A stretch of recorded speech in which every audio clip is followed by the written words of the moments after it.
De retour dans l'Africa Newsroom, nous sommes toujours en compagnie de nos invités. Madame Laurence Dong, enseignante et chercheuse.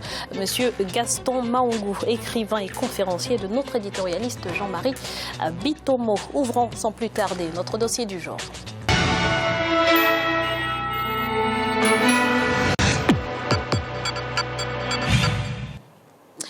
Au Gabon, le dialogue politique pouvoir-opposition voulu par le président Ali Bongo Ondimba s'est ouvert ce mardi 28 mars 2017. Mais depuis sa réélection contestée, de nombreux partis politiques ont reconsidéré leur appartenance soit à l'opposition, soit à la mouvance présidentielle.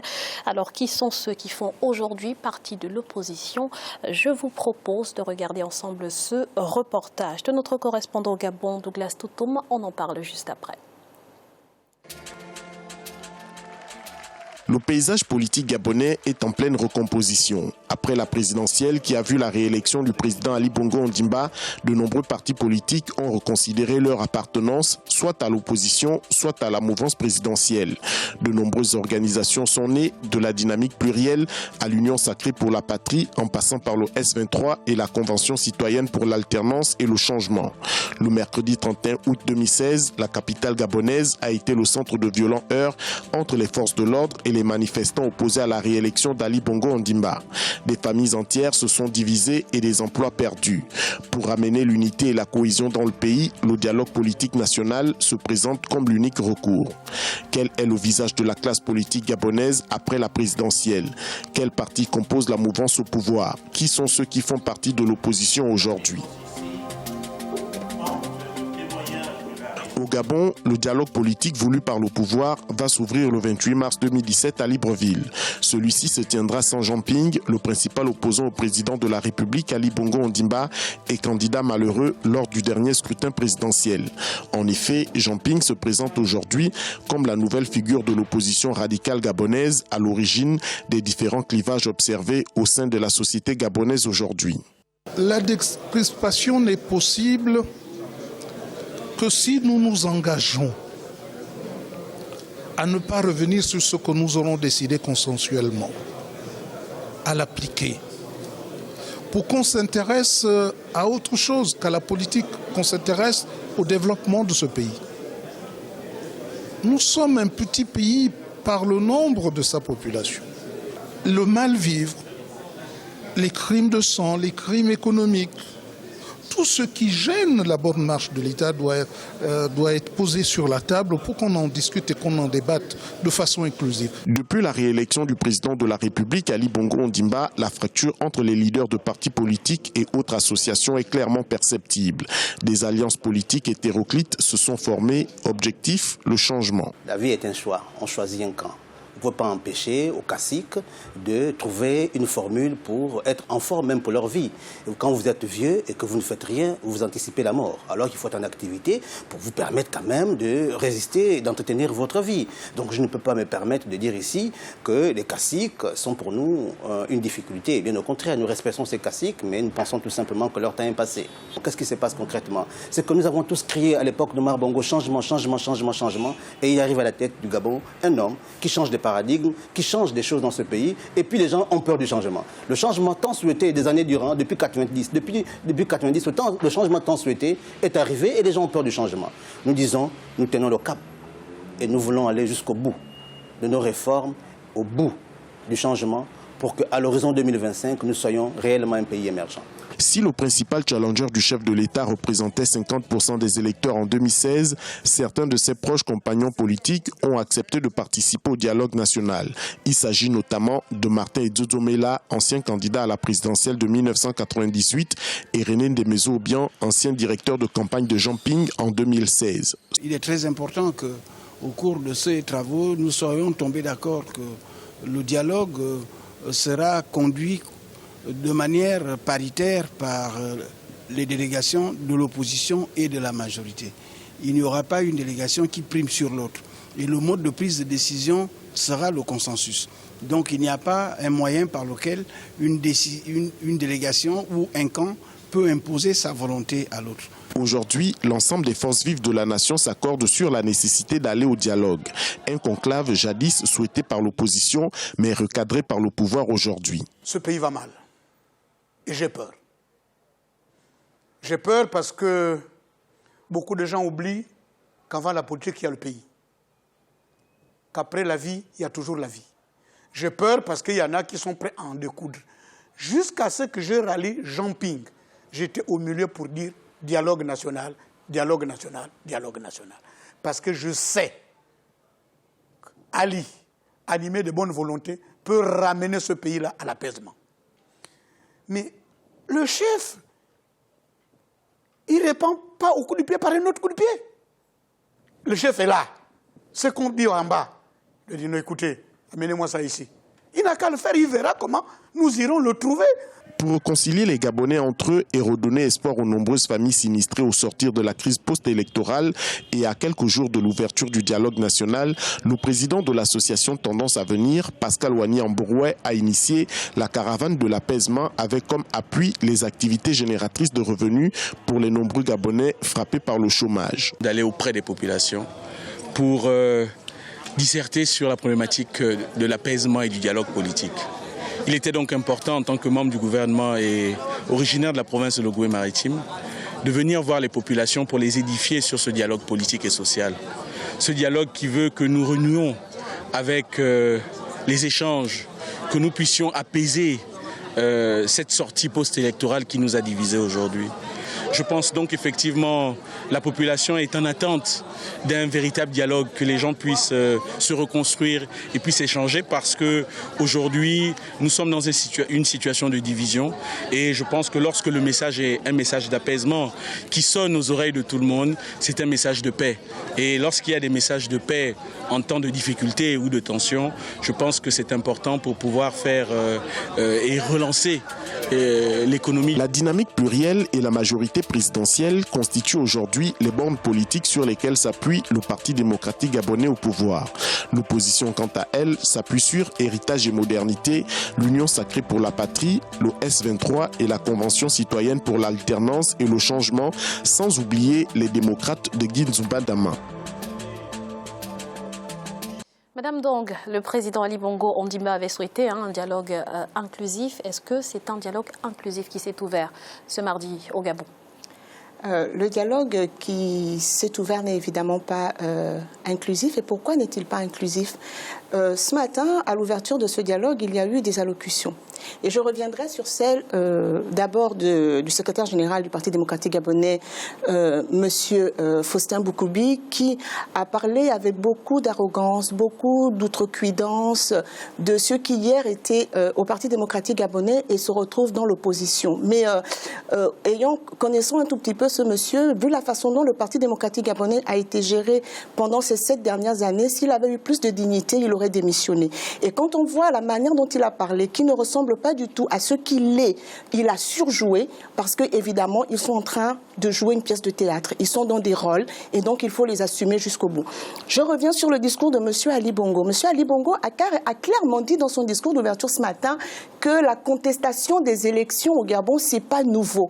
Il est remonté depuis les indépendances. Il a parlé de monsieur Émile Issembe qui avait contesté Léon Mba, de Jean-Hilaire Obam, etc. Il n'est pas revenu sur sa contestation à lui. C'est justement ça. Il est allé dans notre sens parce que ce qui permet qu'il triche jusqu'à présent, c'est parce qu'il s'est dit qu'à chaque élection présidentielle, il y a fraude, il y a contestation, mais ensuite tout le monde vient dialoguer et les choses repartent comme avant. Sauf que cette année, ce que M. Ali Bongo a oublié, c'est que nous avons changé d'époque, il y a de nouveaux Gabonais, il y a une nouvelle génération et que lui-même a fait ce que ses prédécesseurs n'ont pas fait. Parce que quand il fait bombarder à l'arme lourde le quartier général de M. Jean Ping la nuit du 31 août, si c'est pour après l'appeler au dialogue, je viens de voir dans l'élément, il parle d'apaisement.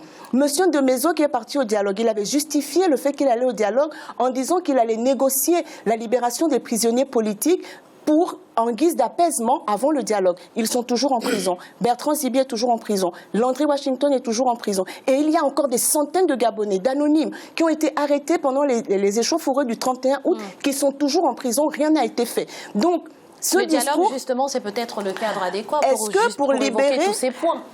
Pourquoi aller l'évoquer au dialogue puisqu'ils ont la capacité de les faire libérer avant? N'était-ce pas là? Parce qu'ils parlent d'apaisement. Ils ont fait une caravane d'apaisement. Est-ce que dans les gestes d'apaisement, on ne pouvait pas commencer par là? Parce qu'on nous met en avant un dialogue éminemment politique, mais pendant ce temps, les enseignants qui sont en grève depuis 7 mois, qu'est-ce qu'on leur a offert en retour? 807 enseignants coupés privés de salaire, 19 virés de la fonction publique pour avoir grévé. On a dissous le syndicat. On va juste prendre rapidement le point de vue de M. Maungo. Allez-y. S'il vous plaît, nous sommes tous des Africains. Et on dirait que nous ne comprenons pas ce qui se passe. Tous ces dialogues ne sont rien d'autre que l'expression de la reddition des hommes politiques qui ont à la fois la bourse et l'épée. Si vous me mettez un PMATA sur ma tombe et me dites « allons-y dialoguer », franchement, qu'est-ce que je vous dirai? J'accepterai tout ce que vous direz. Vous pensez que ceux qui prennent part à ce dialogue ont été forcés, contraints d'y participer? C'est ce que vous êtes en train de dire? C'est justement ça. Et vous allez comprendre la finesse de nos hommes politiques.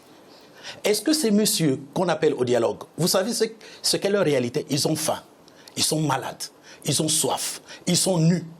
La richesse de la population est entre les mains des oligarques kleptocrates, c'est-à-dire des hommes qui prennent tout l'argent et comme ils sont armés, et comme ils ont les relations internationales, parce qu'ils demeurent toujours ce qu'ils sont, des préfets de la France. Vous voyez donc ces hommes appuyés par l'Occident pour que la population ne gagne rien de tout ce qu'ils veulent. Qu'est-ce qu'ils vont chercher? Partout, c'est comme ça que ça se passe. En Afrique centrale, c'est le même problème. On invite les gens à venir dialoguer pour les maintenir dans la reddition politique. Vous n'avez pas le droit de faire autre chose que nous écouter. C'est ce que disent ces hommes politiques-là. Est-ce que vous êtes d'accord avec cela, Jean-Marie? Oui et non. Oui, tout simplement. Pourquoi? Parce que tous ces dialogues-là, quand on fait une observation, quels sont les progrès qui sont enregistrés réellement à chacun? Il me souvient que les seuls dialogues qui ont porté peut-être quelque chose en Afrique, c'est quoi? C'est les conférences nationales à l'époque du Bénin. Et le Bénin a bien enregistré ça. Un peu le Sénégal avant. Mais le problème qui se pose aujourd'hui, c'est que la nouvelle donne qui est là, les gens ne s'aperçoivent pas qu'il y a de nouveaux paradigmes qui naissent. Avec ces nouveaux paradigmes-là, il faut composer avec. Si vous ne composez pas avec ce que vous faites, vous amenez votre pays à la déstabilisation. Tout simplement, pourquoi? Parce que vous avez une jeunesse, comme nous le disons toujours sur ce plateau Graziella, qui est une bombe à retardement qui va exploser à un moment ou à un autre. Donc nous avons changé de paradigme, ce qui fait que nos anciens dirigeants ne saisissent pas toute la quintessence de ces changements-là. Ils ont l'impression que ce sont des changements mineurs, alors que c'est un paradigme nouveau qui s'installe. Et il faut composer maintenant avec le corps politique en fonction de ce nouveau paradigme-là qui sont en train de s'installer dans chacun des pays. Si je prends globalement l'Afrique, la pratique a toujours été la même. Donc, il est nécessaire que les Gabonais puissent s'asseoir et surtout que le président se dise que nous avons changé de paradigme. Il est maintenant question, c'est-à-dire que tous les enfants du Gabon s'assoient, qu'on puisse trouver des solutions consensuelles, mais pas des solutions, c'est-à-dire qui sont des solutions où on oblige les gens à suivre ce qui a été décidé. Ce qui m'amène à la question suivante, qu'est-ce qu'on peut attendre concrètement de ce dialogue? Quels sont selon vous les principaux points à mettre à l'ordre du jour, Madame Dong? Ce dialogue, il provient de la contestation de l'élection présidentielle d'Ali Bongo. Ali Bongo avait déjà annoncé en juin dernier, lorsqu'il a rassemblé le Parlement en congrès, qu'il y aurait un dialogue en septembre. Ça veut dire qu'il se voyait déjà président en septembre, au moment où il convoquerait son dialogue, alors que depuis 2009, on lui demandait un dialogue. Donc, nous sommes dans une parodie. Nous sommes dans une parodie qui a un seul objectif, maintenir Ali Bongo au pouvoir. Or, ce n'est pas ce que les Gabonais veulent. Ali Bongo n'a pas remporté la dernière élection présidentielle. On en a la preuve. On a lui qui parle aujourd'hui de dialogue, qui veut tout d'un coup rassembler les Gabonais. Lors de la contestation électorale, le contentieux qui a été déposé auprès de la Cour, qu'est-ce qu'on demandait? Que les résultats de l'élection soient proclamés bureau de vote par bureau de vote. Ils l'ont refusé. Donc, c'est comme disait M. Maungo tout à l'heure, si on va dialoguer, c'est selon leurs critères, c'est selon leurs pratiques, c'est selon ce qu'eux, ils veulent. Quand nous, on a demandé qu'ils recomptent les bulletins, les voix, bureau de vote par bureau de vote, ils l'ont refusé. Donc, on a imposé Ali Bongo. Et c'est de là que vient tout le problème. Or, aujourd'hui, comme lui-même le dit, et comme l'a dit M. Bitomo, il y a un paradigme qui a changé. C'est que les Gabonais, aujourd'hui, sont déterminés à rompre ce cycle de fraude électorale, répression, dialogue. Vous dites avoir les preuves de cette fraude électorale. On a les preuves de la fraude électorale puisque... Pourquoi n'ont-elles pas été présentées? Je vais vous le dire, elles ont été présentées, mais qu'est-ce qui se passe? Au niveau du Gabon, le code électoral dit bien que lors d'une élection présidentielle, le dépouillement est public. Donc les Gabonais ont assisté au dépouillement de 1. De 2, les procès-verbaux de chaque bureau de vote sont remis à la fois à chaque candidat participant à l'élection présidentielle. Donc nous avons les procès-verbaux des bureaux de vote. Ces mêmes procès-verbaux sont en possession de l'Union européenne qui a envoyé des observateurs sur le terrain. Ce qui a d'ailleurs emmené l'Union européenne dans son rapport de la mission d'observation des élections à conclure qu'il y a eu des anomalies graves de nature à mettre en doute les résultats annoncés et une résolution demandant des sanctions à l'égard du gouvernement actuel gabonais a été prise à 85,5% votée par le Parlement européen. Donc, ils ont refusé d'entendre tout ça. Aujourd'hui, eux qui parlent de dialogue, l'Union européenne, dans le cadre des accords de Cotonou, appelle le gouvernement gabonais à ce qu'on appelle un dialogue renforcé. Et même avec l'Union européenne, ils refusent d'entrer dans ce dialogue renforcé parce qu'ils ne veulent pas qu'on rediscute sur l'élection présidentielle. Or, c'est là le nœud du problème. Il faut dire que Jean Ping, aussi leader de l'opposition, mène depuis le début une stratégie de la chaise vide. Il n'a pas accepté de participer à ce dialogue. Ce n'est pas une stratégie de la chaise vide. Excusez-moi, Madame Graziella, on ne peut pas venir chez vous.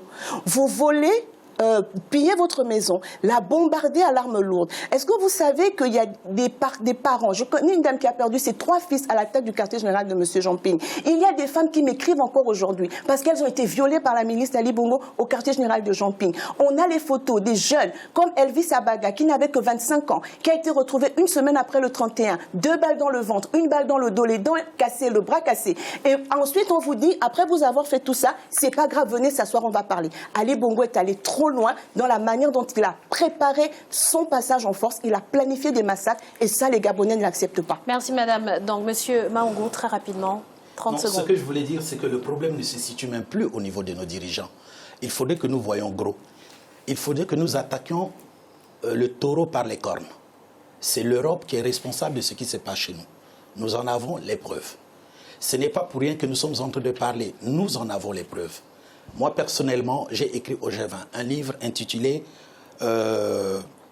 Courrier d'un indigent africain aux parlementaires internationaux, où on explique quel est le plan que nous proposons pour sauver et détruire les dictatures en Afrique. Il n'y a eu que 4 répondants. Je dis bien que j'ai écrit au G20. Il n'y a eu que 4 répondants. La France, la Belgique, l'Allemagne, l'Organisation internationale de la francophonie, et l'Angleterre. Mais le problème, c'est lequel? Très rapidement, s'il vous plaît. Oui, je vais dire le problème.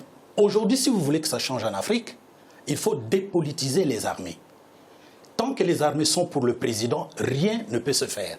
La population ne peut même pas véritablement s'exprimer.